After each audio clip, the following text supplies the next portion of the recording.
Assalamualaikum warahmatullahi wabarakatuh. SM News kembali hadir menjumpai Anda. Beragam informasi menarik akan kami sajikan untuk Anda selama 30 menit ke depan. Bersama saya Dena Miawati dan berikut USM News selengkapnya.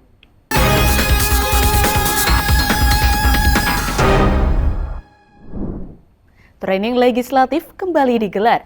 Kegiatan yang rutin diselenggarakan Dewan Mahasiswa Universitas Semarang ini diharapkan dapat memberikan pengetahuan tentang kelegislatifan serta memunculkan legislator-legislator muda ke depannya.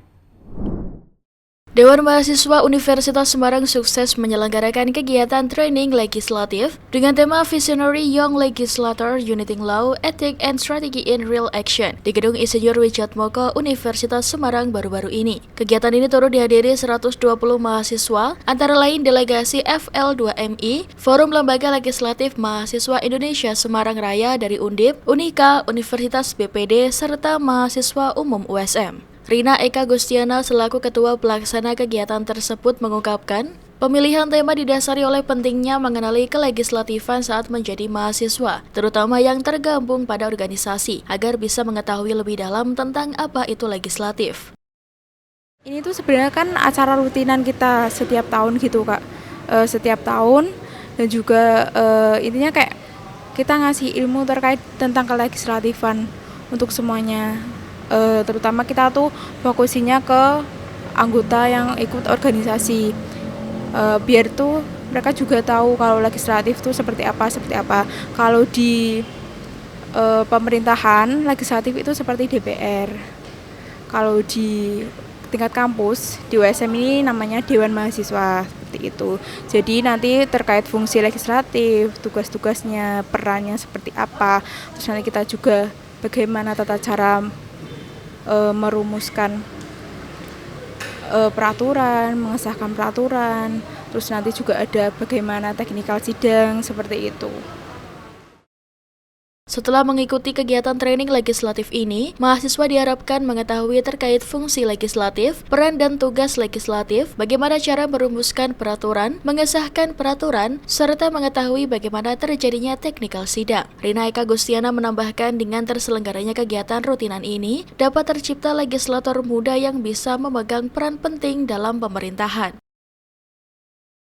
Yang sudah mengikuti training legislatif dapat tercipta legislator muda, karena kan kayak menurut saya tuh legislatif tuh kayak masih mereka tuh orang-orangnya kenalnya eksekutif karena mereka taunya legislatif tuh kayak monoton seperti itu. Tapi kan kita juga memegang peran penting dalam pemerintahan, apalagi kalau kita mahasiswa seperti ini. Gitu. Untuk menghargai perjuangan Raden Ajeng Kartini dalam mencerdaskan kaum wanita, Perum Perhutani Kesatuan Pemangkuan Hutan KPH Purwodadi bersama Ikatan Istri Karyawan Perhutani atau IIKP Cabang Purwodadi menggelar peringatan Hari Kartini tahun 2025 bertempat di Aula Perum Perhutani.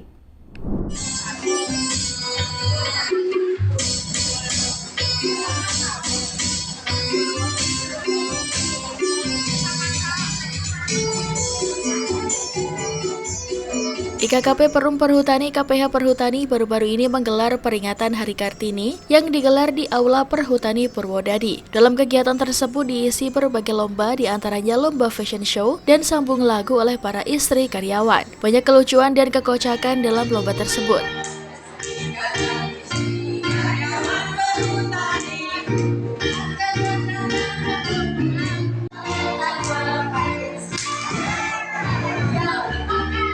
Ibu. Hari ini kami dari KPH Purwodadi mengadakan lomba Hari Kartini yang ke-61. Jadi lombanya apa aja, Bu? Lombanya ini kita hanya mengadakan sambung lagu. Bisa, Bu, tadi sambung lagunya, Bu? Ya? Bisa tadi. Latihannya berapa hari, Bu? Dadaan, Mas. Spontanitas. Kenapa spontanitas? Ya, ini lombanya spontanitas semua. Tidak ada yang direncanakan. Jadi sempat lancar, Bu, ya? Alhamdulillah lancar. Ada kendala, Bu, dalam latihan? Tidak ada, karena kita langsung jadi tidak ada latihan. Ada keinginannya gimana, Bu? Harapannya ya juara 1.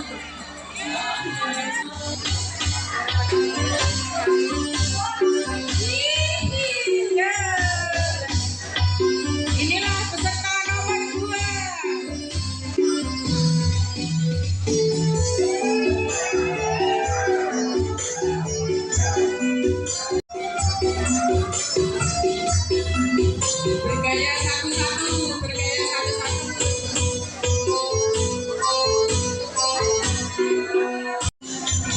Ketua IKP mengharap semoga kedepannya para wanita semakin maju seperti apa yang dicita-citakan oleh RA Kartini.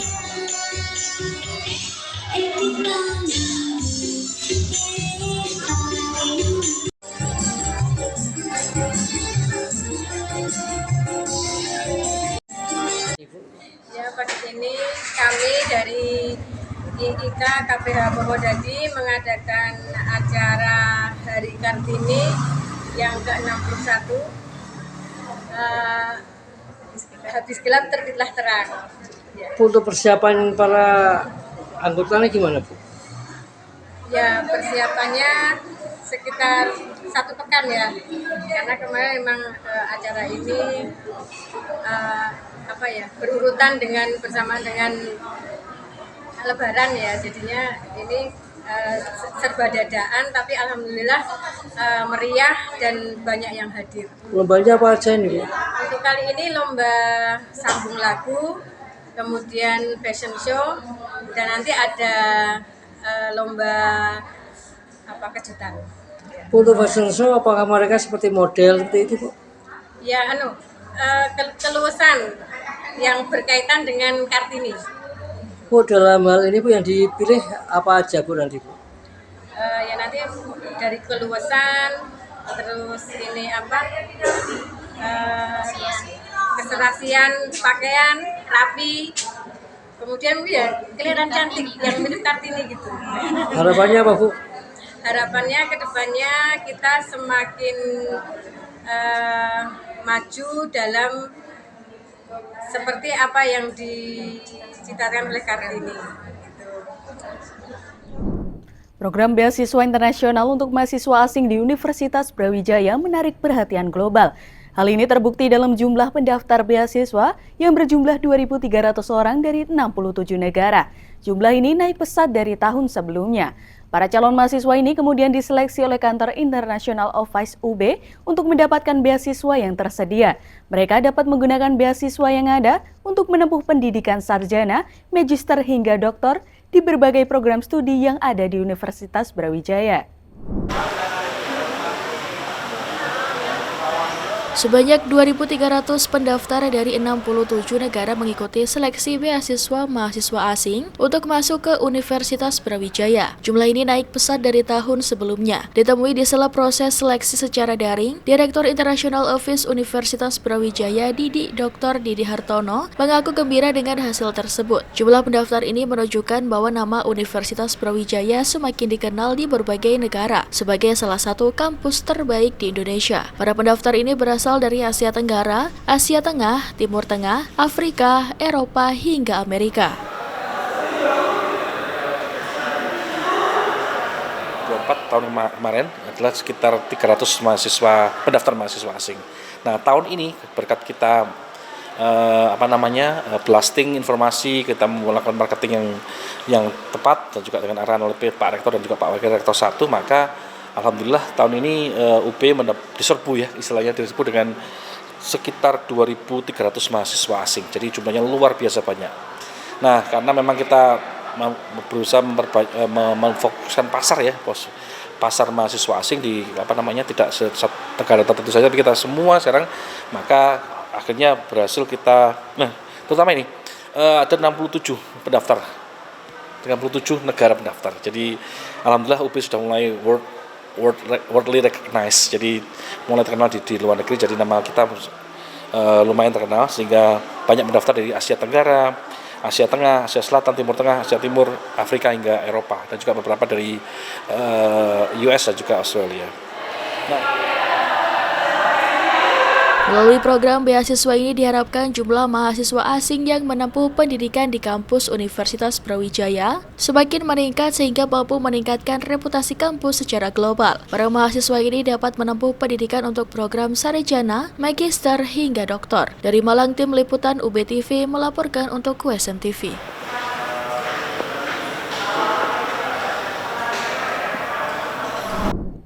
Tahun ini Universitas Padjadjaran memfasilitasi 3 peserta penyandang disabilitas yang akan mengikuti ujian tulis berbasis komputer atau UTBK. Sebanyak 3 peserta UTBK SNBT 2025 mengikuti ujian di Universitas Pajajaran. Ketiga peserta tersebut akan melaksanakan UTBK pada Sabtu 26 April mendatang dan hanya dilakukan di satu sesi. Untuk mempermudah peserta dalam melakukan ujian, pihak panitia menempatkan para peserta di lokasi yang fleksibel, serta menyediakan pengawas tambahan juru bahasa isyarat bagi peserta yang tunarungu. Difabel ya, disabilitas, itu di kita hanya 3 ya kalau tidak salah, hanya 3 orang, dan itu tidak ada yang tunanetra, hanya tuna daksa dan tunarungu dan tunawicara. Itu sudah insya Allah kita siapkan dengan sebaik-baiknya. Perlakuan khusus hanya 1 sesi hari Sabtu. Di mana lokasi? Di FKG. FKG. Di lab FKG, betul. Di FKG. Karena kan itu satu lab yang ada di lantai 1 dan mudah diakses ya. Iya, sudah ada. karena kemudahan akses karena ada pakai kursi roda gitu. Dan kami juga sudah menyiapkan pengawas JBI selain pengawas reguler yang nanti akan bertugas di lapangan. Jadi ada helpernya kalau misalnya tunawicara kan mesti ada pakai bahasa isyarat gitu. Itu sudah siapkan. Karena mereka tidak diperbolehkan menggunakan alat bantu dengar. Selama ujian berlangsung itu harus dibuka. Jadi kami siapkan pengawas JBI untuk bisa membantu yang bersangkutan apabila ada pertanyaan ataupun hal yang tidak jelas. Dari Jatinangor, Sumedang, Tim Liputan Divia Unpad TV melaporkan untuk USM TV. Pemirsa, Universitas Hasanuddin Makassar mengukuhkan 3 guru besar dari Fakultas Ilmu Kelautan dan Perikanan serta 1 guru besar dari Fakultas Hukum pada rapat paripurna Senat Akademik Universitas Hasanuddin. Pengukuhan keempat profesor ini menggenapkan jumlah guru besar di Unhas, kini menjadi 468 orang. Universitas Hasanuddin Makassar menambah lagi jumlah guru besarnya. Ketua Dewan Profesor Dr. Andi Pangerang Moenta SHMH DFM mengukuhkan 4 guru besar sebagai anggota Dewan Profesor Universitas Hasanuddin dalam rapat paripurna Senat Akademik Universitas Hasanuddin yang dihelat di ruang Senat Universitas Hasanuddin Selasa 15 April 2025. Dari keempat guru besar tersebut, 3 diantaranya dari Fakultas Ilmu Kelautan dan Perikanan, yakni Profesor Dr. Sri Suro Adawati SEMSI sebagai guru besar bidang ilmu ekonomi makro dan mikro, Profesor Dr. Andi Adri Arif SPIMSI sebagai guru besar bidang ilmu sosiologi perikanan, dan Profesor Dr. Muhammad Asar Amran MSI, guru besar bidang penginderaan jauh kelautan, dan seorang guru besar lainnya dari Fakultas Hukum, yakni Profesor Dr. Haji M. Said Karim SHMH MSI CM CLA sebagai guru besar ilmu hukum pidana dan hukum acara pidana. Profesor Said menjadi anggota Dewan Profesor ke-562, Profesor Sri Suro sebagai anggota ke-563, Profesor Adri ke-564, dan Profesor Atsar jadi anggota Dewan Profesor ke-565. Ketua Dewan Profesor Universitas Hasanuddin, Profesor Dr. Andi Pangerang Moenta SHMH DFM memaparkan jika Unhas sudah memiliki 468 guru besar. Sementara Rektor Universitas Hasanuddin, Profesor Dr. Insinyur Jamaluddin Jompa MSc, berharap hasil-hasil riset yang telah dipaparkan keempat guru besar Unhas pada hari ini bisa memberikan solusi konkret bagi masyarakat. Topik-topik yang disampaikan keempat guru besar ini dinilai membuka peluang bagi Unhas untuk memberikan dampak yang signifikan kepada masyarakat. Beberapa topik yang dipaparkan terkait hak masyarakat untuk mendapatkan bantuan hukum, model rekonstruksi aktivitas ekonomi masyarakat pesisir, modernisasi perikanan inklusi, serta penginderaan jauh dalam bidang kelautan. Hari ini kita ada acara khusus untuk pengukuhan penerimaan anggota Dewan Profesor, mulai dari Prof. Said Karim dari Fakultas Hukum, Prof. Sri Suro dari Fakultas Kelautan Perikanan, ada 3 kelautan perikanan, Prof. Sri Suro, Prof.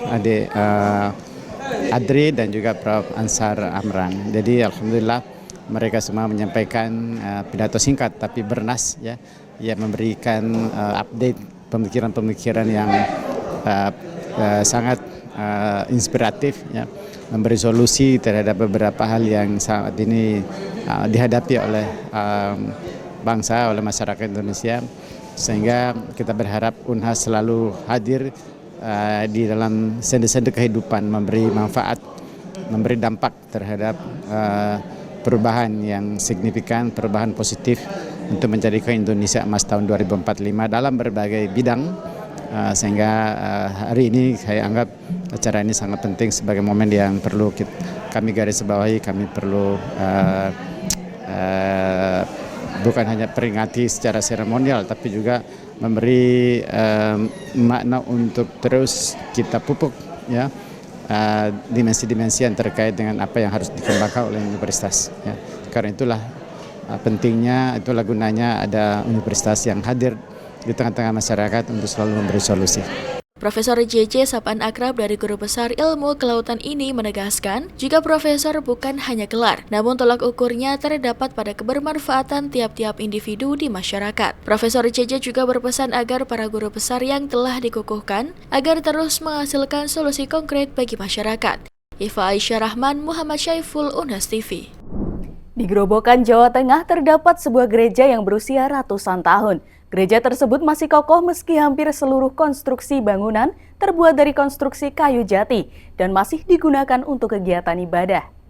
Gereja tersebut bernama Gereja Kristen Jawa, Jawa Tengah Utara yang berada di Desa Mrisi, Kecamatan Tanggung Harjo, Kabupaten Grobogan, Jawa Tengah. Keberadaan gereja tersebut telah berdiri sejak era Hindia Belanda yang kini berusia ratusan tahun. Bangunan gereja tersebut didominasi cat putih dan coklat dengan material terbuat dari kayu jati. Bangunan depan gereja terdapat relief terbuat dari kayu jati menambah keunikan bangunan gereja. Dinding, pintu masuk, dan jendela juga terbuat dari kayu bernuansa Eropa dipadukan arsitektur limasan khas bangunan Jawa. Pondasi bangunan gereja tidak seperti gereja era sekarang, namun masih menggunakan plat besi yang diikat mengelilingi bangunan dengan baut tanpa menggunakan paku untuk memperkuat bangunan gereja. Sementara di depan gereja terdapat lonceng kuno yang belum pernah diganti hingga sekarang. Menurut pendeta gereja setempat, Agus Triharjoko mengatakan bangunan gereja berdiri pada tahun 1898 Masehi. Sebelumnya bangunan gereja menjadi satu dengan rumah sakit, namun pada perkembangannya rumah sakit dipindah ke kota Purwodadi. Sejak berdiri bangunan gereja ini masih asli hingga sekarang. Hanya satu kali renovasi pada lantai dan fondasi bangunan karena struktur bangunan yang pernah miring. Iya, kalau dalam sejarah gereja ini bangunan sekitar tahun 1898. Sementara untuk ulang tahun secara gerejawi dari Jumat itu tepatnya tanggal 12 Desember. Gitu. Sebelumnya memang sudah bentuk gereja ini bangunan apa Pak? Asli ini dari dulu memang bentuk semacam ini, cuma dulu ada perubahan sedikit dari gambarnya. Tapi dari dulu memang ya kayu semua. Ya. Dan alasan memang dulu dari Jubin, lalu ada perubahan kemarin untuk kita ganti dengan granit. Sudah direnovasi berapa kali Pak? Renovasi baru satu kali. Sekali. Cuma pembenahan fondasi, karena gereja ini pernah miring. Jadi kemarin tahun 2023 kita coba untuk renovasi untuk pembenahan fondasi supaya tidak miring. Mas, sebagian besar masih asli Pak? Semua asli, cuma itu fondasinya. Dan sebagian kursi ada yang baru sekitar 5. Semua masih asli. Kalau prasasti yang lama ada Pak? Prasasti lama lonceng. Yang ada di sini itu memang dulu ada di atas sana, terus karena goyang-goyang, karena kondisi bangunan, sehingga kita pindah ke bagian depan. Itu tahun berapa Pak itu Pak loncengnya? Lonceng itu tahun 1912.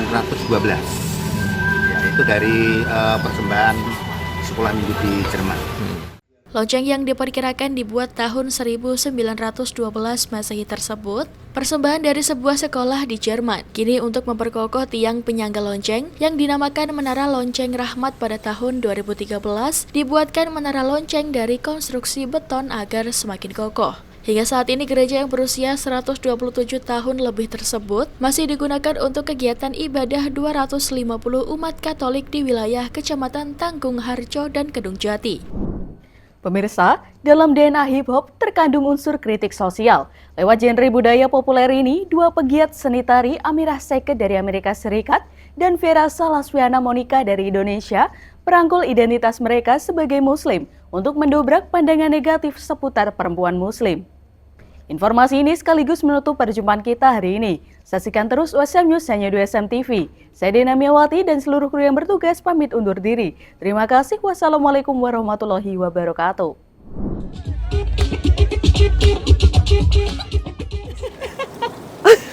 Sejak kecil, Amira Sackett jatuh hati pada hip-hop, gerakan budaya yang lahir di The Bronx, New York. Kini, ia berprofesi sebagai penari, koreografer, dan pengajar tari hip-hop. Ia bertekad patahkan stereotipe bahwa perempuan Muslim terkekang, pasif, bahkan ekstremis. I was really kind of upset by the way that Muslim women were being talked about in the media, but I didn't see us being represented. Namanya dikenal lewat koreografi grup We Are Muslim, Don't Panic. I had people who were of different faith backgrounds really come up and start to discuss like faith in a way where we could connect. Di festival hip-hop tahunan Words, Beats, and Life di Washington DC, Amira tampil dan mengajar kelas yang pesertanya berasal dari beragam latar belakang. Not very often at all. Like I don't know if I've seen more than I can count on my hand. So it's like it's good to see because it really does bring out like the diversity of the community. We need to break that stereotype that they are within a box and that they have to do things a certain way. They have their own lives, they have their own goals and wants and needs. Amira sadar tantangan yang ia hadapi tak sekedar sentimen publik terhadap agamanya, tapi juga perdebatan di komunitasnya. It just felt like full circle for me to like kind of struggle here in the US like against all of these stereotypes and then go to a Muslim country where it's also I'm a little bit controversial but then be embraced, you know, to be embraced by that community. Tantangan serupa dialami Viera Salasviana Monica, penari dan pengajar tari hip hop di Indonesia. Tantangannya sudut pandang keluarga dan orang sekitar aku yang mereka sebenarnya tidak mengerti apa profesiku, pekerjaanku dalam menari ini kok berhijab.